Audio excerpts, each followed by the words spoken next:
King. And welcome back to Sac&Co. Caring for a loved one who can no longer care for themselves is a journey in itself. Ensuring the safety and dignity of our aging family members in a sustainable fashion should always be a priority of everyone. Assets and Aging can help with the services that they provide. And here with more information is independent senior care consultant and planning specialist. We have Bob Scrivano. Thank you, Bob. And Bob, tell us a little bit about the difficulties that individuals can face when it comes to helping care for their aging loved ones. It's harder than anything anybody's ever done. Every person I've ever had sit in front of me in 25 years has said the same thing. I never imagined it could be this hard. Roles are reversed. I'm making decisions for people who used to make decisions for me. I'm trying to figure out the answers to the two basic questions, which is who's going to take care of mom and how are we going to pay for it? Or more importantly, who's going to take care of me and how am I going to pay for it?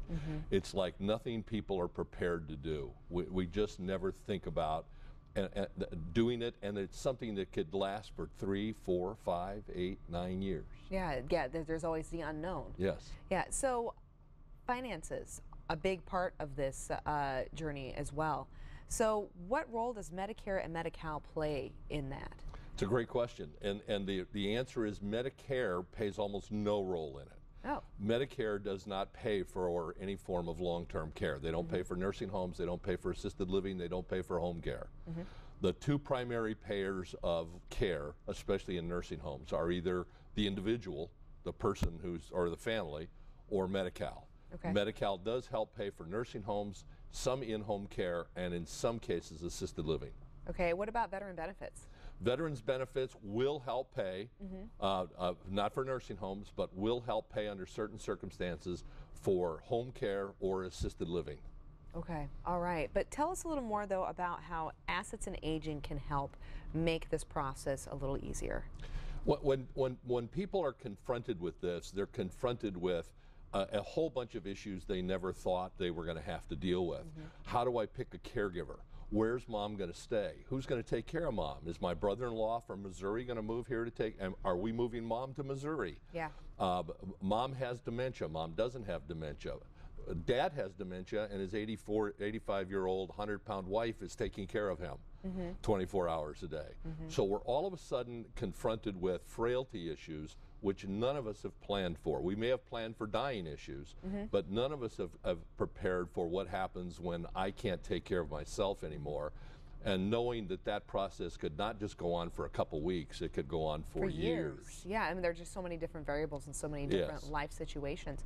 So what does Assets and Aging do? I understand you guys have an event coming up. We have a workshop coming up Saturday the 4th, which is this Saturday, at the Crown Plaza. I do one workshop a month, and it'll be this Saturday at 10 o'clock. It's free, and people can sign up online or by calling me, either one, and we'll spend an hour, hour and a half talking about these issues on a personal level. Okay, great. So then you're going to sit down and you're going to be taking a look at people's certain situations and help them best figure out a roadmap to how to navigate it regarding their specific needs? Absolutely. We're going to at least lay out for them a way to answer the two questions. Who's going to take care of me, and how am I going to pay for it? Because if we can't answer those questions, then we're making decisions in a vacuum, and they're not always good ones. Yeah, and I imagine, too, that those are probably the two biggest foundation questions before you can even get answers to other situations that you're looking at in regards to, you know, that part of life. Well, they are. Right? If you can't answer those questions, then when something happens to mom, no one is prepared for, they don't even know how to answer, what questions to ask, let alone where to find help. Yeah, okay, and where can people go for more information? They can go to my website, assetsandaging.com. They can call my phone number, 916-973-0916. And on my website, there's lots of information. There's places, there's sources, there's archived podcasts, there's all kinds of information. Wonderful. Bob, thank you so much. Thank you for having me.